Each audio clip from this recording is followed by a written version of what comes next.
हमारे इस खास कार्यक्रम चंद्र ग्रहण और ज्योतिष में। मैं हूं आपके साथ सृष्टि शुक्ला। दर्शकों, जैसे कि आप सभी जानते हैं, साल 2020 का दूसरा चंद्र ग्रहण आने वाला है और आज इसी पर चर्चा करेंगे। हम आपको हर एक चीज बताएंगे कि किस समय चंद्र ग्रहण लगेगा, क्या कुछ आपको करना है, क्या कुछ नहीं करना है, इस चंद्र ग्रहण में आपके लिए क्या शुभ है, क्या अशुभ है। और इसी पर हमें ज्यादा जानकारी के लिए हमारे साथ स्टूडियो में मौजूद है भारत के पहले गर्भ ज्योतिष आचार्य लंकेश जी। बहुत बहुत स्वागत है आपका। धन्यवाद जी। लंकेश जी, आइए चर्चा करते हैं चंद्र ग्रहण के ऊपर।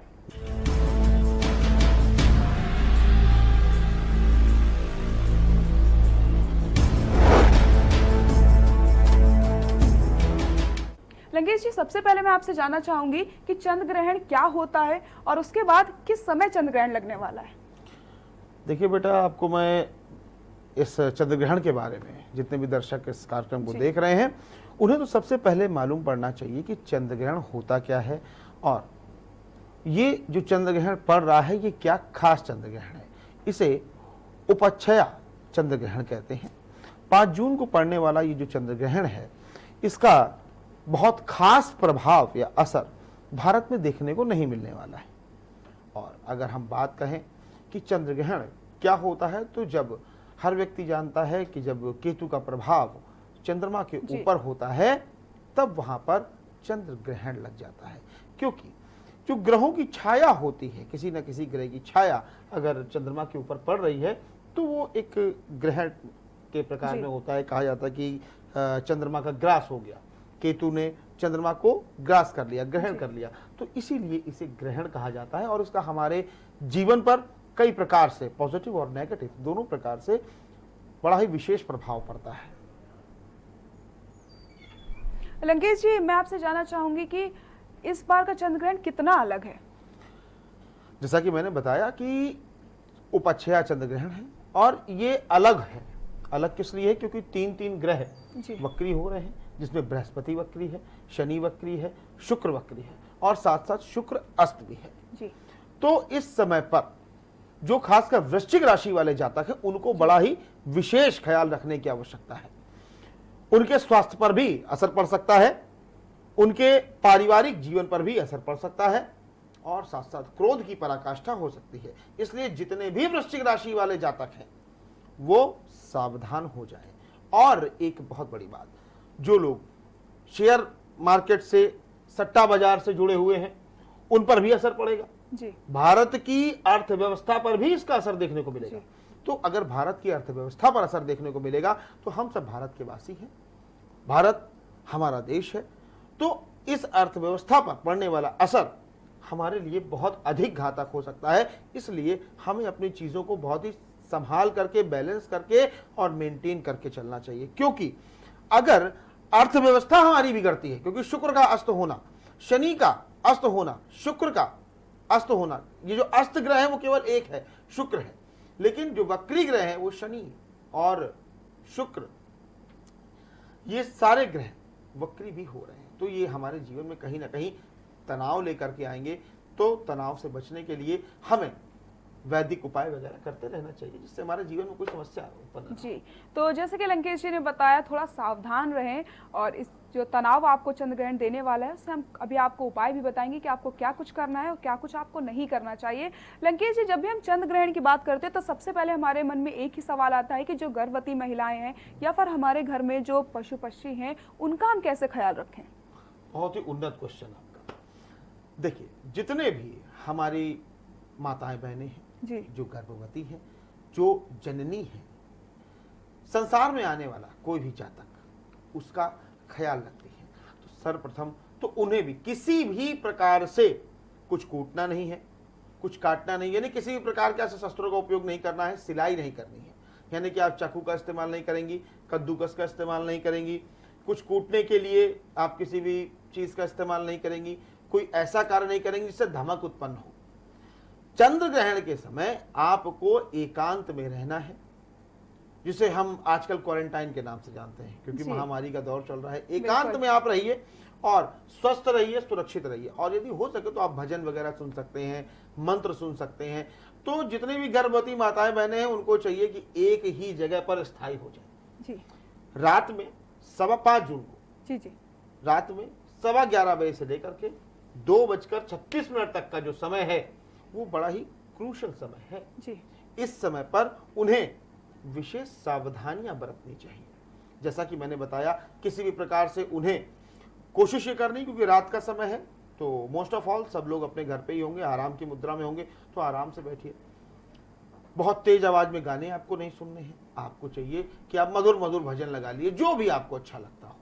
मधुर भजन लगा सकते हैं, इंस्ट्रूमेंटल म्यूजिक लगा सकते हैं, उसको आप लगा करके आराम से सुनते रहिए, जिससे आप भी खुश रहें और आपका शिशु भी स्वस्थ हो, सुरक्षित हो। क्योंकि देखिए, जो बच्चा जीवन में आ रहा है उसे हमें स्वस्थ और सुरक्षित लेकर के आना है।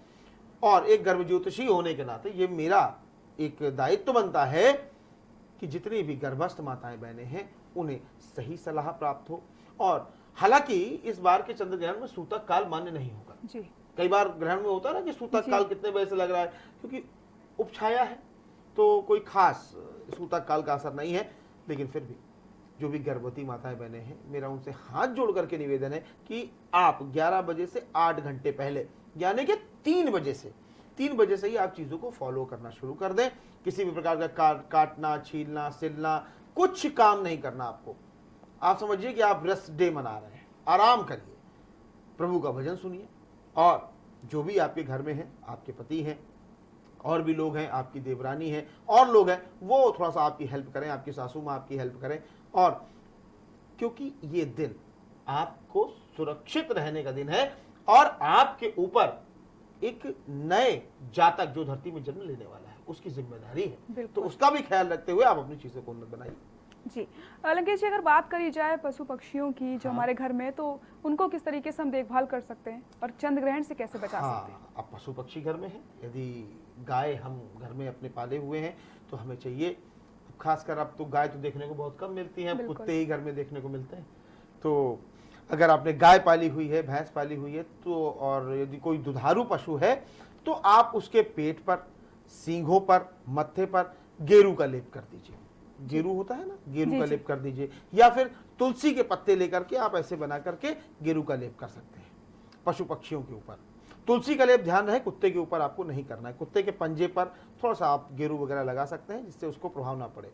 यदि कोई कुत्ता भी आपके घर पे है और वो अगर प्रेग्नेंट है तो उस पर भी आपको थोड़ा सा गेरू का लेप ही करना है, तुलसी के पत्तों का लेप बिल्कुल नहीं करना है। और एक विशेष बात मैं आपको बताऊं, किसी भी प्रकार से इस चंद्र ग्रहण के दौरान पशु पक्षियों का आप ख्याल रखते हैं तो आपको एक विशेष चीज, इस चीज का ध्यान देना है कि अगर कोई पशु पक्षी है तो वो सीधे चंद्र की छाया में ना आए, तो उसका प्रभाव भी इसके ऊपर कोई नकारात्मक नहीं पड़ेगा। आप अपने घर में कुश, तुलसी के पत्ते, ये सारी चीजें लगभग शाम को 4-5 बजे करीब जितने भी आपके अनाज के डिब्बे हैं उनमें आप डाल दीजिए। कुश डाल सकते हैं और तुलसी के पत्ते डाल सकते हैं। इससे क्या होगा कि पॉजिटिविटी बनी रहती है।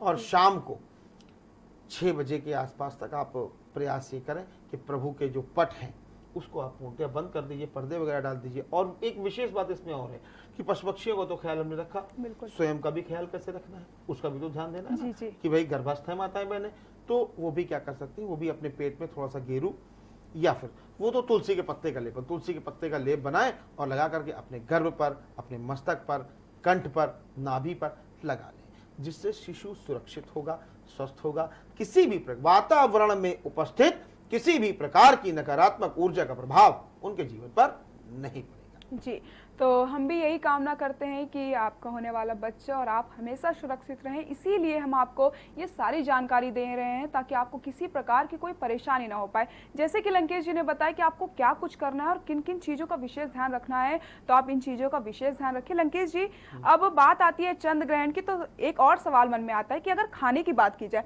तो क्या कहा जाता है कि खाने को हमें तुलसी की पत्ती डाल देनी चाहिए या फिर चंद्र ग्रहण में खाना नहीं खाना चाहिए, तो इसके बारे में थोड़ी जानकारी आपसे जानना चाहूंगी। हाँ, जो फूडी लोग हैं उनको थोड़ी समस्या हो सकती है इस बीच में।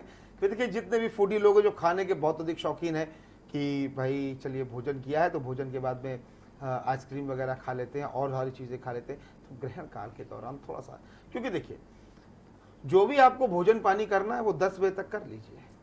10 बजे के बाद फिर आपको भोजन की तरफ ध्यान नहीं देना है, क्योंकि ग्रहण काल में कुछ भी खाना पीना ये सारी चीजें थोड़ा सा नुकसान। लंकेश जी, खाना बनाना भी नहीं है क्या? मतलब ऐसे चंद्र ग्रहण में खाना नहीं भी बनाना चाहिए? हाँ, बिल्कुल नहीं बनाना चाहिए। अग्नि का प्रयोग तो करना ही नहीं चाहिए हमको, तो पहले ही कर सकते हैं ना। अब तो देखिए रात में पड़ रहा है, रात में 11:15 बजे, तो मोस्ट प्रॉब्ली सबके यहाँ पर मैं देखता हूँ कि 10 बजे तक तो खाना बन ही जाना चाहिए। 10:30 तक भी खा लिया तो फिर कोई दिक्कत नहीं होती।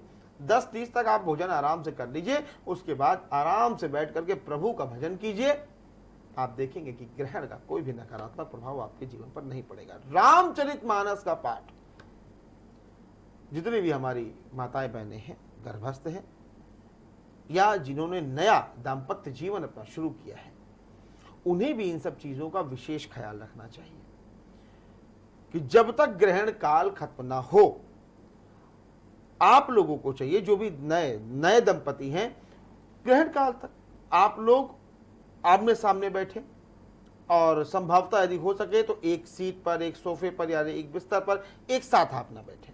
आप ग्रहण काल के दौरान कुछ देर के लिए अलग बैठ सकते हैं, आप चर्चा कर सकते हैं, धार्मिक पुस्तकों पर चर्चा कर सकते हैं और भजन सुन सकते हैं, म्यूजिक सुन सकते हैं। ये सारी चीज़ें आप सभी के लिए बेहतरीन हैं, क्योंकि ग्रहण काल में बहुत सारे नकारात्मक प्रभाव हमारे जीवन में आते हैं। हम आपसे बात पॉजिटिविटी से कर रहे हैं, लेकिन उसका नकारात्मक प्रभाव आपके ऊपर पड़ रहा है। इसलिए हम रामचरितमानस से जुड़ी हुई चर्चा आपसे करेंगे, हम शिव पुराण से जुड़ी हुई चर्चा करेंगे आपसे, हम कोई ऐसी चर्चा करेंगे जिससे प्रभु का नाम आए। बस प्रभु का नाम आने से हर जगह से नकारात्मक चीजें दूर हो जाती हैं। जिनके घर में अक्सर लड़ाई झगड़े तनाव होते रहते हैं, लोग एक दूसरे से थोड़ा बहुत तनाव रखते हैं, विवाद बार बार होते रहते हैं, धन का आवागमन नहीं हो पा रहा है, तो चंद्र ग्रहण में उन्हें एक बहुत ही विशेष उपाय करना चाहिए। इस उपाय को करने से धन की कमी आपके घर से दूर होगी और जो तनाव है वो तो बिल्कुल आपको भागता हुआ नजर आएगा। क्या उपाय करना चाहिए, कि ऐसा क्या उपाय है? चंद्र ग्रहण के दिन आप कोई भी एक मंत्र, रुद्राक्ष की एक माला ले लीजिए और एक लाल रंग का आसन बिछा लीजिए। कोई भी एक मंत्र, जो आप मंत्र चाहें, आप गायत्री मंत्र चाहें, महामृत्युंजय मंत्र चाहें, या कोई भी आपको सूर्य का मंत्र लगता है, चंद्रमा का मंत्र लगता है, वो मंत्र आप जपना चालू कर दीजिए और उस जाप से आपको बड़ा ही विशेष प्रभाव प्राप्त होगा। वो मंत्र आपका सिद्ध हो जाएगा। जब भी आप कहीं तनाव में हैं, परेशानी में हैं, या आपको लगता है कि नकारात्मकता अधिक है, जब भी आप आंखें बंद करके शुद्ध मन से उस मंत्र का जाप करेंगे तो आसपास की नकारात्मकता आपको भागती हुई नजर आएगी। घर में धन संबंधी परेशानियां दूर हो जाएंगी और आप सभी प्रेम से रहेंगे। घर में जो तनाव है वो भी दूर हो जाएगा। तो इन बातों का विशेष ख्याल रखिए, अपना ख्याल रखिए, अपने घर का ख्याल रखिए, और जो कुछ भी लंकेश जी ने बताया है, इन बातों का आपको ध्यान रखना है, मंत्र का उच्चारण करना है, ताकि जो भी आपके आसपास निगेटिव चीजें हैं वो आपको किसी भी प्रकार से प्रभावित ना कर सके। हम लगातार आपको ये बता रहे हैं कि क्या कुछ आपको करना है, क्या कुछ नहीं करना है। और यहाँ पर रुकते हैं एक छोटे से ब्रेक के लिए। ब्रेक के बाद आपको बताएंगे कि राशियों के हिसाब से चंद्र ग्रहण में आपके लिए क्या शुभ है और क्या अशुभ।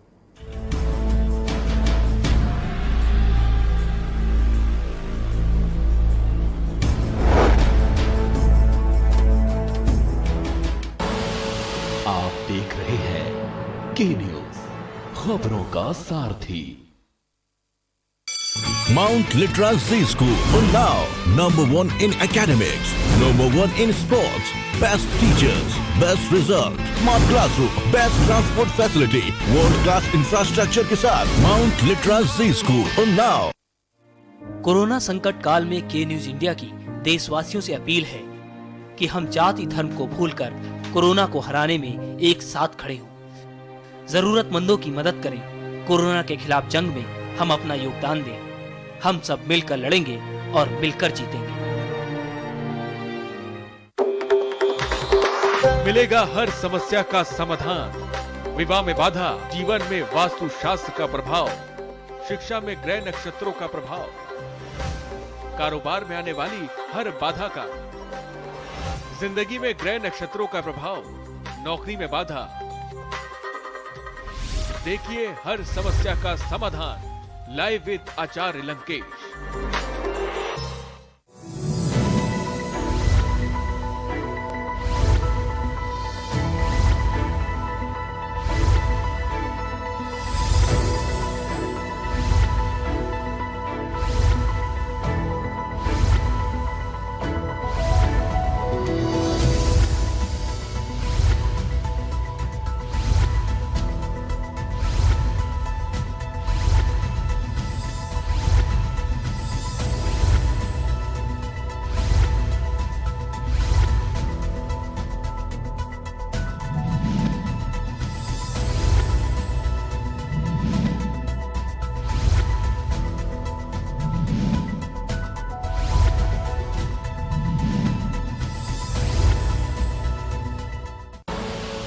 आप देख रहे हैं के न्यूज, खबरों का सारथी।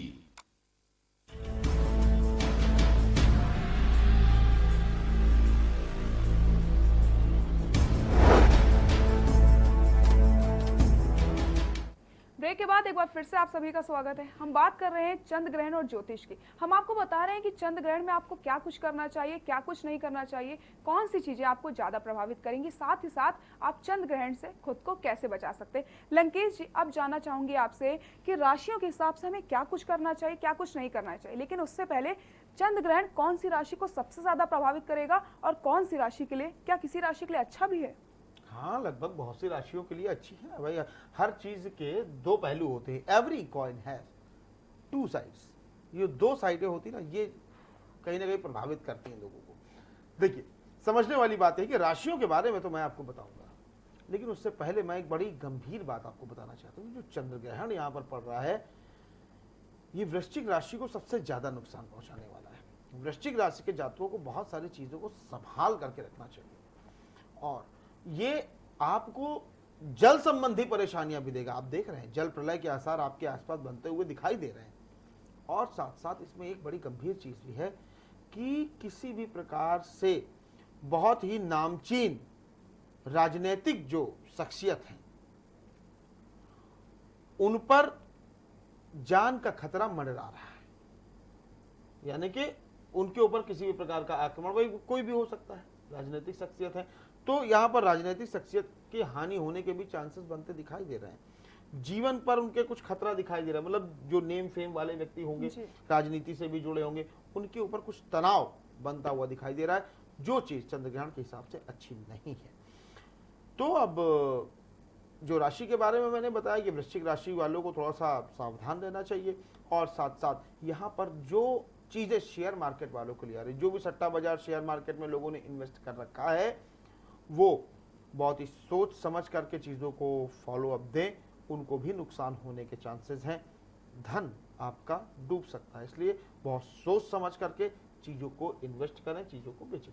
जी, तो अब सबसे पहले बात कर लेते हैं मेष राशि के जातक को क्या कुछ करना चाहिए, क्या कुछ नहीं करना चाहिए। लंकेश जी, जो भी हमारे मेष राशि के जातक हैं, वो एक चीज़ का विशेष ध्यान रखें कि उनके लिए तो ये चीज़ मान लीजिए अच्छी है। उन्हें क्या उपाय करना चाहिए? उन्हें चाहिए कि वे लाल मसूर की दाल का दान करें, और साथ साथ हनुमान जी को प्रणाम करें, हनुमान जी के किसी मंत्र का जाप करें, जिससे उनकी आने वाली चीजें और भी अच्छी हो जाएंगी और चंद्रग्रहण का कोई भी नकारात्मक प्रभाव उनके ऊपर नहीं पड़ेगा। जी, तो मेष राशि के जातक को इन सब चीजों का ध्यान रखना है और उनको ये कुछ नहीं करना है, जो लंकेश जी ने बताया।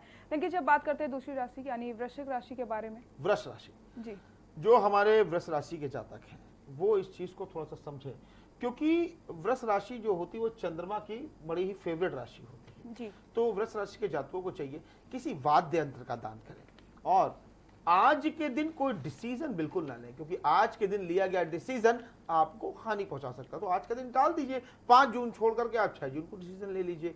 और क्रोध बिल्कुल नहीं करना है आपको। अगर वृष राशि वाले क्रोध करेंगे तो उनको थोड़ी सी परेशानी हो सकती है। उपाय क्या करें?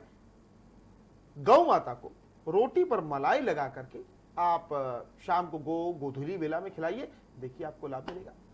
तो वृष राशि के जातक ये उपाय कर सकते हैं, और खासकर जिन्हें ज्यादा गुस्सा आता है, आज अपना गुस्सा थोड़ा कंट्रोल में रखें। अब बात कर लेते हैं मिथुन राशि के जातक वालों को क्या कुछ करना है और उनके लिए क्या कुछ उपाय हैं। मिथुन राशि के जातकों को ये चीज अच्छी रिपोर्ट देती हुई दिखाई दे रही है। मिथुन राशि के जातक एक्साइटमेंट में आकर के कोई ऐसा काम ना करें जिससे उनको तनाव का सामना करना पड़े। और साथ साथ मिथुन राशि के जातकों को चाहिए कि वो भगवान शिव का ध्यान करके उन्हें बेलपत्र चढ़ाएं, और साथ साथ हरा चारा गौ माता को खिलाएं, खूब लाभ होगा। और अपनी अगर माता जी के साथ हो जाते हैं गाय को चारा खिलाने के लिए, या फिर अगर आप अपनी माता जी से दूर रहते हैं तो माता जी से फोन पे बात करते करते आप गौ माता को चारा खिलाइए, देखिए आपको भरपूर लाभ होगा। तो ये उपाय आप कर सकते हैं। मिथुन राशि के जातक ये उपाय करिए और चंद्र ग्रहण से अपने आप को बचाइए। अब कर्क राशि के बारे में बात कर लेते हैं लंकेश जी। कर्क राशि के जातक, देखिए अब चंद्रमा की जो राशि है वही कर्क है जी। अब चंद्रमा पर ग्रहण लग रहा है तो उसकी राशि पर भी प्रभाव पड़ेगा। तो जो भी हमारे कर्क राशि वाले जातक हैं वो थोड़ा सा इस बात का ध्यान रखें, वो किसी भी प्रकार का तनाव न लें, क्रोध ना करें। साथ ही साथ उन्हें चाहिए कि किसी भी प्रकार का कोई डिसीजन उन्हें नहीं लेना है, किसी भी प्रकार की कोई बड़ी डील नहीं करनी है। और साथ साथ चीज़ों को उन्नत बनाने के लिए चंद्रमा की चीज़ों का दान करें। जैसे दूध का दान कर सकते हैं, चावल का दान कर सकते हैं, आइसक्रीम का भी दान आप चाहें तो कर सकते हैं। छोटे छोटे बच्चे आपके आसपास रहते हैं, आप उन्हें आइसक्रीम वगैरह भी खिला सकते हैं, लेकिन ध्यान रहे आइसक्रीम का जो कलर होना चाहिए वो लाल पीला नहीं होना चाहिए। व्हाइट आइसक्रीम आप चाहें तो उन्हें दान कर सकते हैं। भगवान लड्डू गोपाल को सफ़ेद चीज़ों का भोग लगाइए, देखिए चंद्र ग्रहण आपको पॉजिटिव रिस्पॉन्स दे करके जाएगा। तो ये उपाय आप कर सकते हैं और चंद्र ग्रहण से खुद को बचा सकते हैं। अब सिंह राशि के जातक की बात कर लेते हैं, क्या कुछ आपको करना है, क्या कुछ नहीं करना। तो सिंह राशि वाले इस बात का विशेष ध्यान रखिए कि नाम से ही इस चीज का प्रभाव देखने को मिल जाता है। सिंह राशि, सिंह राशि यानी कि कहीं ना कहीं क्रोध आने के चांसेस इनको ही बनते हुए दिखाई दे रहे हैं।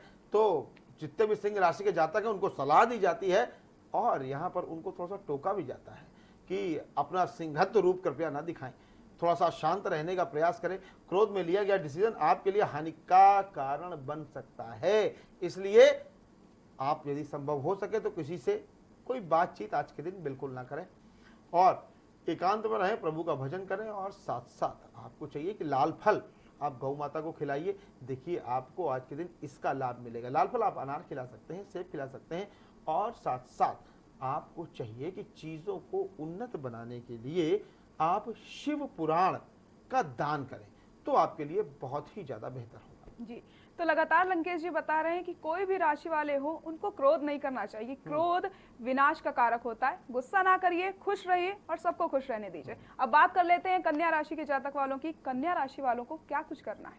कन्या राशि वालों के लिए जो विशेष सलाह, अभी आपने एक बात कही कि जातकों को क्रोध नहीं करना चाहिए। तो देखिए क्रोध एक बहुत कॉमन सी चीज है, हवा की तरह है, आता है और चला जाता है। क्या आपको क्रोध नहीं आता? बिल्कुल। हाँ, आपको भी क्रोध आता है, आप भी गुस्सा करते हैं, मुझे भी क्रोध आता है। लेकिन क्रोध को बैलेंस करना आना चाहिए। एंगर मैनेजमेंट हर किसी को करना बहुत जरूरी है।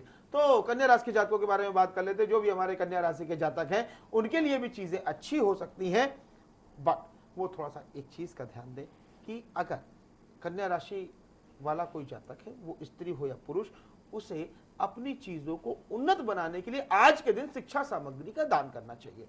किसी अनाथ आश्रम में आप कर सकते हैं। कोई गरीब बच्चे हैं, आप उन्हें पेन, पेंसिल, कॉपी, किताब, बैग, शिक्षा से जुड़ी हुई किसी भी सामग्री का दान करिए, आपके लिए बहुत ज्यादा हितकारी होगा। जी, तो बात कर लेते हैं तुला राशि वालों को क्या कुछ आज करना है। तुला राशि वाले जो भी हमारे जातक हैं वो एक चीज का विशेष ध्यान रखें, कोई भी आज के दिन पेमेंट आपको नहीं करना है। यदि आपने पेमेंट किया तो आपको उसका कम से कम 6-7 गुना नुकसान होने के चांसेस बनते हुए दिखाई दे रहे हैं। तुला राशि वाले पेमेंट बिल्कुल ना करें और साथ साथ यदि संभव हो सके तो हनुमान जी के मंदिर में जाकर के जनेऊ का दान करें और घर में बैठ करके आपको सिद्ध कुंजिका स्तोत्र का पाठ करना चाहिए। ग्रहण काल के दौरान देखिए भरपूर आपको लाभ मिलेगा। जी, अलंकेश जी अब बात करते हैं वृश्चिक राशि वालों को क्या कुछ आज करना है। अब भाई वृश्चिक राशि वालों के लिए तो ये चंद्रमा का जो ग्रहण है वो तो ठीक नहीं है। तो हम उनको सलाह ये देते हैं कि आज के दिन घर पर ही रहें। संभव यदि हो सके तो आप किसी से बहुत अधिक फोन पे बात ना करें, किसी से तनाव वाली बात ना करें और साथ साथ गायत्री मंत्र का जाप करते हुए आपको भोजन कुछ लोगों को दान देना है। आप पशुओं को भोजन करा सकते हैं, गरीब लोगों को भोजन करा सकते हैं, जिससे आपका जो गड़बड़ समय है वो थोड़ा सा दूर होगा। पुराने वस्त्रों का दान आज के दिन गरीब लोगों को करेंगे तो वृश्चिक राशि वालों को लाभ हो सकता है। तो थोड़ा सा सावधान रहने की आज जरूरत है आपको। बात कर लेते हैं धनु राशि वालों को आज क्या कुछ करना है। तो जो हमारे धनु राशि वाले जातक हैं वो इस चीज का थोड़ा सा ध्यान दें। बृहस्पति क्योंकि वक्री हो रहे हैं, बृहस्पति वक्री हो रहे हैं तो आपके जो विचार होंगे वो बड़े अजीबोगरीब होंगे। विचार अजीबोगरीब हो सकता है कि कोई व्यक्ति हमारे पास कोई बहुत अच्छी खबर लेकर के आया हो और हम उसे देखते ही हाइपर हो जाए या उससे हम किसी प्रकार का झगड़ा विवाद कुछ कर ले। तो जो भी हमारे धनु राशि के जातक हैं उन्हें चाहिए कि आज के दिन हल्दी का दान करें, हल्दी का टीका लगाएं और साथ साथ जो भी कार्य वो करते हैं, व्यापार करते हैं, नौकरी करते हैं, जो भी चीजें करते हैं, तो उन्हें चाहिए कि हल्दी वाले दूध से भगवान गणेश का अभिषेक करें, खूब लाभ मिले। जी, अब मकर राशि की बात कर लेते हैं लंकेश जी। मकर राशि के जातकों को चाहिए कि वो तेल का दान आज के दिन कर सकते हैं। तेल का दान आप करिए और साथ साथ आपको इस बात का विशेष ध्यान रखना चाहिए कि कोई भी अगर आपसे आज के दिन पुराने लेन देन की बात करता है तो जो पुराना लेन देन है आप उससे कहिए आज का दिन छोड़ करके मैं किसी भी दिन, चाहे आपको पैसा लेना हो चाहे उसे वापस करना हो, तो केवल आज का दिन आप छोड़ दीजिए, इसके बाद आप चाहें तो उससे लेन देन खूब कर सकते हैं, चीज़ें आपकी अच्छी चलेंगी। और आपके लिए एक वैदिक उपाय मैं बता रहा हूँ, इसको करने से आपको लाभ मिलेगा। किसी भी पास के मंदिर में जाकर के वहाँ पर आप 5 प्रकार की मिठाइयों का दान कीजिए, चीज़ें अच्छी हो जाएंगी। जी, अब बात कर लेते हैं कुंभ और मीन राशि की, क्या कुछ आज करना चाहिए लंकेश जी? तो जो कुंभ राशि के हमारे जातक हैं, उन्हें एक बात का विशेष ध्यान रखना चाहिए कि वो जल स्रोत की व्यवस्था करें, जल की चीजों का दान करें। अगर वो चाहें, कोई गरीब व्यक्ति है, उसे एक मटकी या सुराही गिफ्ट कर सकते हैं। साथ ही साथ यदि आप नहीं कर सकते तो एक बाल्टी में पानी भर करके आप घर के बाहर रख दीजिए। जितने भी मेष राशि से लेकर के मीन राशि तक के जातक है, सभी के लिए ये उपाय बिल्कुल कॉमन उपाय है। घर के बाहर एक बाल्टी में पानी भर करके रख दीजिए, गाय पानी आपके घर का पिएगी, सही प्रकार की नकारात्मकता दूर हो जाएगा। और वो जो थोड़ा बहुत पानी बचता है उसे अपने लॉन वगैरह में डाल दीजिए, सही प्रकार की नकारात्मक जो भी नेगेटिविटी है वो दूर हो जाएगी। जल्दी से अब जान लेते हैं मीन राशि के जातक को क्या कुछ करना है। जो भी हमारे मीन राशि के जातक हैं, सारी चीजें उनकी बच्चा की बहुत सारी अच्छी हैं। देखो, बहुत इंतजार करने के बाद मीन राशि वालों का नंबर आता है। तो जो भी हमारे मीन राशि के जातक हैं, उनको एक विशेष सलाह दी जा रही है कि आज के दिन वो किशमिश का दान करें। किशमिश का दान करने से आपके घर की सभी प्रकार की नकारात्मकता दूर हो जाएगी। घर में जो सदस्य हैं वो प्रेम से रहेंगे। और चलते चलते मैं आपको मीन राशि वालों के लिए एक बहुत ही गंभीर चीज बता रहा हूं, उसका ध्यान करें। 9 हल्दियों की गांठ की एक माला बना लें और उसे पास में किसी भी कृष्ण जी के मंदिर में जाकर के अर्पित कर दीजिए, या घर में लड्डू गोपाल है तो उनके ऊपर अर्पित कर दीजिए। सारी नकारात्मकता दूर होगी, कार्य वगैरह अच्छे चलने लगेंगे और ये चंद्र ग्रहण आपको कहीं ना कहीं लाभ देकर के जरूर जाए। जी, तो हमने आपको जो भी चीजें बताई हैं उनका विशेष आप ध्यान रखिए, चंद्र ग्रहण से खुद को दूर करिए। राशियों के हिसाब से भी हमने आपको बहुत सारी चीजें बताई हैं जो आप उपाय कर सकते हैं और आप अपने आप को निगेटिविटी से बचा सकते हैं। लंकेश जी, जाते जाते आपकी तरफ से दर्शकों के लिए एक संदेश। दर्शकों के लिए मेरा बस एक ही संदेश है कि आप सभी अपने परिवार के साथ में स्वस्थ रहें, सुरक्षित रहें। आपके ऊपर सदैव माता सरस्वती, लक्ष्मी और अन्नपूर्णा की कृपा बरसती रहे। और चंद्र ग्रहण के दौरान आपके द्वारा किए गए दान उपाय जो भी चाहे दीजिए, तो मैंने विशेष दान बताया राशियों के हिसाब से जो उन्हें करना चाहिए। बाकी दान का कोई स्वरूप नहीं होता, दान का कोई मूल नहीं होता। आप शिक्षा का दान कर सकते हैं, धन का दान कर सकते हैं, कपड़ों का दान कर सकते हैं, वस्त्र आदि का दान कर सकते हैं, जो आपको स्वस्थ, सुरक्षित और प्रसन्न रखता है। तो आप सभी स्वस्थ रहें, प्रसन्न रहें, निरोगी रहें, यही ईश्वर से हमारी आपके लिए कामना है। और आपको खूब खूब आशीर्वाद। लंकेश जी, बहुत बहुत आपका शुक्रिया इन सभी जानकारी के लिए, आपने अपना इतना समय दिया हम लोगों को। फिलहाल चंद्र ग्रहण और ज्योतिष में बस इतना ही। देखते रहिए के न्यूज़ इंडिया। नमस्कार।